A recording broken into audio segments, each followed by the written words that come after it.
श्री शिवाय नमस्तोभ्यम। राधे राधे दोस्तों, देखिएगा 21 जुलाई को सावन की एकादशी है और साथ ही साथ इस तिथि पर पड़ रही है सोमवार। तो देखिए सावन का सोमवार भी है और सावन की एकादशी भी है। तो ऐसे में बहुत सारे भक्तों के मन में ये क्वेश्चन ज़रूर होगा कि हमें एकादशी और सावन सोमवार दोनों में से व्रत कौन सा करना है। अगर हम दोनों व्रत रह रहे हैं तो एक साथ व्रत कर सकते हैं या फिर नहीं। अगर एक साथ व्रत कर सकते हैं तो कैसे कर सकते और नहीं कर सकते तो क्यों नहीं कर सकते। ये सारे क्वेश्चन जो हैं आपके बहुत ज़्यादा होंगे। तो आज के इस वीडियो में हम आपके इन क्वेश्चंस को क्लियर करने वाले हैं। तो वीडियो में बने रहिएगा। पहली बार अगर वीडियो को देख रहे हैं तो वीडियो को लाइक कीजिएगा, चैनल को सब्सक्राइब कर लीजिएगा। देखिएगा 21 जुलाई यानी कि 21 जुलाई को सावन का सोमवार पड़ रहा है, 2025 का है। सावन महीने की एकादशी भी है। तो दो व्रत एक साथ कैसे कर सकते हैं, कौन सा व्रत करना ज़्यादा शुभ रहेगा, आइए इस वीडियो में पूरी संपूर्ण जानकारी लेंगे।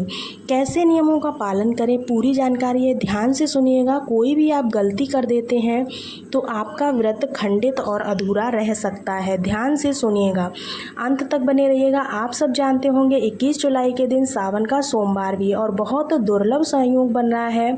बहुत ही ज़्यादा महत्वपूर्ण दिन है। इस दिन हो रहे हैं सभी पुरुष व महिला सोमवार का व्रत करते ही हैं और एकादशी का व्रत भी करते हैं। ऐसे में इस दुविधा में बड़ी है बहुत ज़्यादा विविधा कि भैया इसमें कौन सा व्रत हमें करना चाहिए, कौन सा नहीं करना चाहिए, किस व्रत का नियम हमें लेना है, किस व्रत का नियम हमें नहीं लेना है। ये दुविधा बहुत बड़ी है।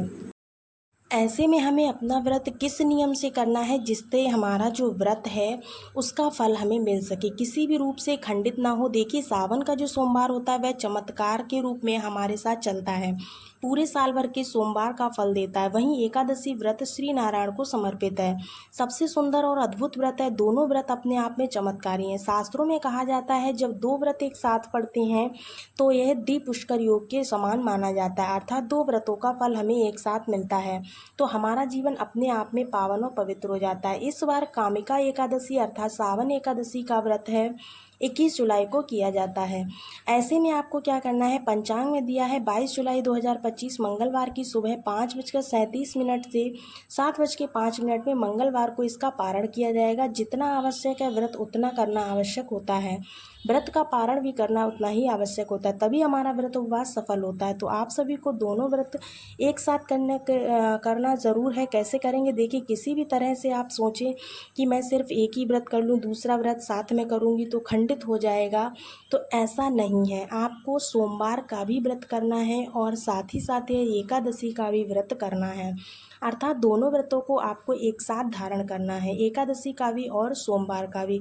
दोनों व्रतों को किसी भी स्वरूप में छोड़ना नहीं है, उल्टा दो व्रतों को आप एक साथ करेंगे तो आपको ज़्यादा फल मिलेगा। अब इसकी विधि क्या रहेगी, ध्यान से सुनिएगा। देखिएगा आप सभी को सबसे पहले जल्दी उठना है। जल्दी उठ करके पूजा की हुई हमेशा सफल मानी जाती है। नहाने के बाद पानी में जो है ना गंगा जल जरूर से डालें। ओम श्री विष्णवे नमः, हर हर महादेव ऐसा कहते हुए लाल या पीले रंग के कपड़े पहने। सबसे पहले आपको क्या करना है, इस बात को नोट करते हुए चलिएगा। रविवार की रात को आपको किसी भी स्वरूप में प्याज, लहसुन, उड़द की दाल और मसूर की दाल, बैगन और तली भुनी विशेष वस्तु नहीं खानी है। इस चीज़ का ध्यान रखिएगा क्योंकि आप जो व्रत करेंगे वह एक बड़ा और विशेष और महाव्रत करने जा रहे हैं, क्योंकि सोमवार और एकादशी दो महासंयोग में आपको प्राप्त हो रही है। तो आपको रात्रि की जो है रविवार की रात्रि को थोड़ा अच्छे से भोजन कर लेना है, कहने का अर्थ है, परंतु उसमें आप तामसिक चीज़ों का प्रयोग बिल्कुल नहीं करेंगे। और रविवार को ही आप साबुन शैम्पू लगाकर अच्छी तरह से अपने बाल वगैरह धो लीजिए। सोमवार के दिन आप सिर्फ सादे पानी से ही बाल धोएंगे, बालों को आप साबुन शैम्पू का प्रयोग नहीं करेंगे, नहीं तो आपका व्रत खंडित हो जाता है, क्योंकि साबुन शैम्पू में भारी मात्रा में केमिकल होते हैं। और आप सभी को जल्दी उठकर सबसे पहले घर के दरवाजे पर एक लंबी बत्ती का दीपक ज़रूर लगाना है। उसके बाद आप सभी को भगवान का नाम सुमिरन करते हुए आप जो है तुलसी माता के समक्ष भी दीपक लगाएंगे। इस बात का ध्यान रखना है, तभी आपका व्रत सफल माना जाएगा। आप तुलसी में गोल या लंबी कैसी भी बत्ती लगा सकते हो। अब आप सभी को संकल्प लेना है। देखिए तुलसी जो है तोड़ी नहीं जाती इस दिन। जब भी आप व्रत करते हैं एकादशी का तो इस बात का विशेष ध्यान रखिएगा। एकादशी के किसी भी व्रत में आपको तुलसी को तोड़ना नहीं है। साथ ही साथ जब आप व्रत करेंगे तो उस दिन आपको मंदिर की सफाई बहुत अच्छे से करना है। ऐसा ना सोचे कि आज मुझे भोजन वगैरह नहीं बनाना है तो मैं घर साफ़ सफाई कर लेती हूँ, ऐसा ठीक नहीं है। इसमें छोटे छोटे जीव जो होते हैं वो खंडित होते हैं। आपको साफ़ सफाई ऐसी नहीं करनी है जिससे कि कोई भी जीव को नुकसान पहुँचे। इस दिन आपको विशेष ध्यान रखना है, किसी भी प्रकार से किसी भी पौधे का आपके हाथ से पत्ता नहीं टूटना चाहिए, नहीं तो आपको दोष लगता है। अगर आपसे पत्ता टूटता है तो आपका व्रत उपवास सफल नहीं माना जाएगा। आप सामान्य घर पर झाड़ू पोछा कर सकते हैं, परंतु बहुत ज़्यादा डीप क्लीनिंग ना करें, इस बात का ध्यान रखें। किसी भी पेड़ की पत्ती ना टूटने पाए, इसके लिए आपको बेलपत्र भी सोमवार के दिन नहीं तोड़नी है। अपने घर के मंदिर में आपको संकल्प कैसे लेना है, दोनों देवताओं, दोनों पूजन और दोनों व्रत का ध्यान से सुने। एक एक बात, एक एक शब्द आपके लिए महत्वपूर्ण है। अपने घर पर आपको विशेष तौर पर एक पटा या एक चौकी अपने घर के मंदिर में रखनी होगी। उसमें श्री नारायण और महादेव की मूर्ति को भी आप विराजमान कर सकते हैं और दोनों देवताओं की एक साथ पूजा करेंगे। ठीक है, ऐसी गलती ना करें कौन से जो है मैं किस स्वरूप में पूजा करूं, ऐसा नहीं है। दोनों एक साथ विराजमान करें। शिव की पूजा से महादेव प्रसन्न होते हैं और महादेव की पूजा से शिव प्रसन्न होते हैं।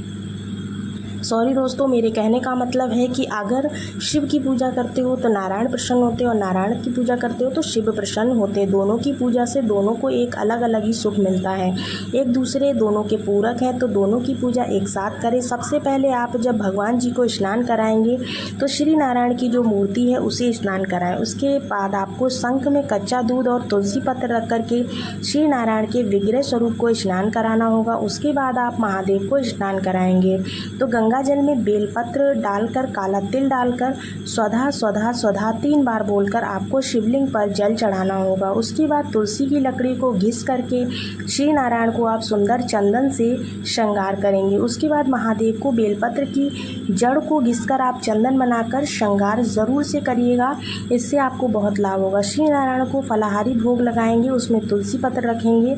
महादेव के समक्ष भी आप जो फलाहार का भोग रखकर उसमें बेलपत्र रखेंगे। अब व्रत का संकल्प कैसे लेना है, ध्यान रहे कि इस पूजा में किसी भी स्वरूप में चावल का प्रयोग नहीं करना है। एकादशी तिथि पर चावल नहीं खाया जाता है। एकादशी तिथि पर आपको स्पर्श भी चावल का नहीं करना है। आपको सिर्फ जो है काला तिल या सफ़ेद तिल लेना है, इनका ही प्रयोग करना है, इस बात का ध्यान रखें। अब आप अपने दाहिने हाथ में बेलपत्र रखेंगे, उसमें थोड़ा सा तिल रखेंगे और अपना नाम गोत्र बोलेंगे और कहेंगे कि हे प्रभु, आज मैं संकल्प ले रही हूँ कि मैं आज सोमवार की एकादशी का संपूर्ण व्रत करूँगी। इस व्रत को मैं अपने पूरे विश्वास के साथ करूँगी और साथ ही साथ आपको जो भी आपका नाम व गोत्र हो उसको बोलना है और साथ में आपको बोलना है कि मेरी जो भी मनोकामना है, जैसे कि पुत्र की इच्छा, नौकरी या फिर रोग, कर्ज, दुख, दरिद्रता, किसी भी प्रकार की कामना है, आप संकल्प लेकर संकल्प ली हुई वस्तु को आप श्री चरणों में भगवान जी के लिए छोड़ दीजिए। इस तरह से संकल्प की विधि होती है। इसके बाद भगवान को सारी चीज़ें जैसे जैसे आप पूजा विधि नियम से करते हैं उस अनुसार से करेंगे। कोशिश करें इस दिन आप श्री नारायण महादेव को एक साथ पूजन करें। संकल्प लेकर पूरे दिन और रात्रि जलता हुआ एक दीपक जलाएं। अगर दीपक पूरे दिन और रात्रि ना जला पाए तो कोई दिक्कत नहीं है, लेकिन अगर जला सकते हैं तो ज़रूर से जलाइएगा अखंड दीपक। सामान्य सा तरीका है, सरल तरीके से आप भगवान जी के समक्ष दीपदान करें। एकादशी का व्रत की कथा सुने और उसके बाद आप ओम नमो भगवते वासुदेवाय मंत्र का जाप करें। श्री शिवाय नमस्तुभ्यम महामंत्र का जाप करें। साथ में आप श्री सूक्तम पाठ कर सकते हैं, शिव महापुराण या शिव चालीसा पढ़ सकते हैं, जो भी आपकी इच्छा हो। भगवान शिव के सहस्त्र नामों का स्मरण कर सकते हैं, जाप कर सकते हैं। ऐसा ना कर पाएँ तो साधारण सरल तरीके से सोमवार व्रत कथा और एकादशी व्रत कथा को श्रवण करें। भगवान के नाम जाप से ज़्यादा प्राथमिकता है, इसमें भूल चूक के लिए भगवान जी से क्षमा प्रार्थना करें। इसके बाद आप चाय पानी फलाहार ले सकते। देखिए, एकादशी व्रत में भी फलाहार लिया जा सकता है और सावन सोमवार के व्रत में भी फलाहार किया जा सकता है, परंतु पहले ध्यान रहे कि आप पूजा इत्यादि कर लीजिए अच्छी तरह से।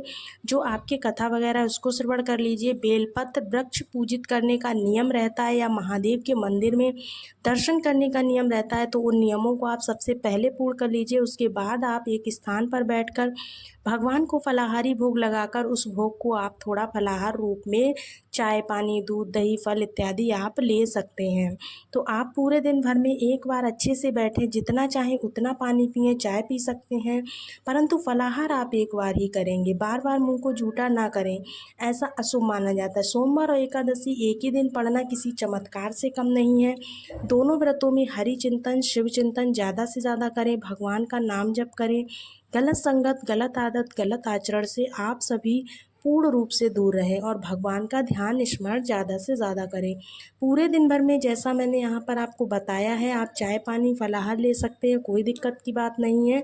शाम की देखिए आपने पूरे दिन शिव और नारायण का पूजन कर लिया, आपका व्रत उपवास हो गया पूर्ण रूप से, दोनों देवता प्रसन्न हुए, दोनों देवताओं के मंदिर आप गए हो और अद्भुत स्वरूप में आपने पूर्ण फलों की प्राप्ति भी कर ली। महिला पुरुष सभी को एकादशी व्रत करना चाहिए और साथ ही साथ सोमवार का व्रत भी धारण करना चाहिए। ऐसा सौभाग्य बहुत दुर्लभ होता है, चमत्कारी है, अद्भुत इसे माना जाएगा। जैसा कि सोमवार के दिन राहु काल का अशुभ समय सुबह 7:30 से 9 बजे तक होगा। राहु काल में आप किसी नए कार्य की शुरुआत ना करें। आप सामान्य तौर पर मंत्र जाप, पूजा पाठ, विधान इत्यादि कर सकते हैं, कोई दिक्कत की बात नहीं है। लेकिन ये जानकारी है कि आप सभी को शाम के समय बेलपत्र वृक्ष, घर के दरवाजे, घर की रसोई, तुलसी, शिव मंदिर में दीपदान ज़रूर से करना है। अब रात्रि में भोजन का क्या नियम रहेगा, तो देखिए, अगर आप 16 सोमवार का व्रत कर रहे हैं तो 3 जो है प्रसाद उसमें हिस्से करने होते हैं। एक प्रसाद आपको या 16 या पशुपति व्रत में भी यही नियम रहता है। तो आप रात्रि को देखिए, एकादशी और सोमवार आप दोनों में से एक कर रहे हैं तो आप सभी को इस नियम का ध्यान करना है कि आपको जो है रात्रि को भोजन नहीं करना है, आपको सिर्फ रात्रि को दिया हो जाने के बाद फलाहारी करना है। अब आप सोमवार का व्रत और एकादशी का व्रत कब खोलेंगे, ये प्रश्न आता है। तो आप सभी जो है, मैंने मंगलवार का शुभ समय बताया है, आपको उसी समय अपने व्रत को खोलना होगा। व्रत को कैसे खोलना है, व्रत आप सभी जो भगवान को अपने तुलसी पत्र, जैसे सुबह आप उठेंगे, मंगलवार की सुबह आप गौ माता के निमित्त भोजन निकालेंगे, घर की रसोई में चावल बनाएंगे और भगवान जी को उसी चावल का भोग लगाएंगे। दिया बाती, सुबह की पूजा, विधान, उपाय, नियम जो आपके रहते हैं, तुलसी वगैरह की पूजा कर लेंगे, महादेव की भी पूजा कर लेंगे सुबह। उसके बाद आप सभी को क्या करना है, जो आपने तुलसी पत्र श्री नारायण के समक्ष रखा था उसे सबसे पहले ग्रहण करेंगे। थोड़ा सा बेलपत्र भी खाएंगे आप, ताकि भगवान का आप प्रसाद ग्रहण कर सकें। फिर आपका सोमवार का जो व्रत का प्रसाद बचा हुआ है उसे आप सभी ग्रहण कर सकते हैं। इस तरह से 16 सोमवार व्रत आपका रह जाएगा। सावन सोमवार का भी नियम यही रहता है और एकादशी व्रत का भी फल आपको मिल जाएगा। वहीं आप अगर एकादशी व्रत नहीं करते हैं, सामान्य सावन सोमवार का व्रत कर रहे हैं, तो शाम को आप मीठा खाकर व्रत खोल सकते हैं।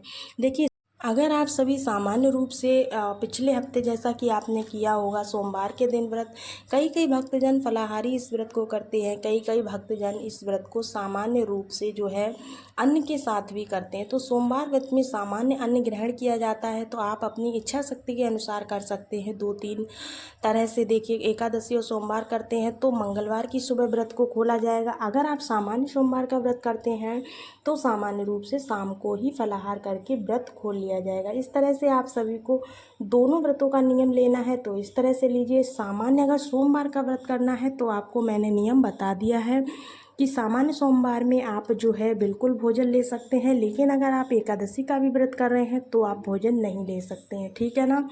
तो कैसी लगी आपके लिए ये वीडियो आपके लिए उपयोगी रही होगी। फिर भी अगर कोई प्रश्न हो आपका तो आप हमें कमेंट्स में छोड़ सकते हैं। इस दिन विशेष गलतियां करने से ज़रूर बचिएगा, जैसा कि किसी की पेड़ की पत्ती न तोड़ें।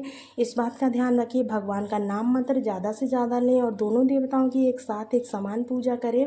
ऐसा कुछ भी ना सोचें कि कौन से देवता का मैं पूजन करूं, किस देवता का पूजन ना करूं, बल्कि आपको दोनों का पूजन करना है एक साथ।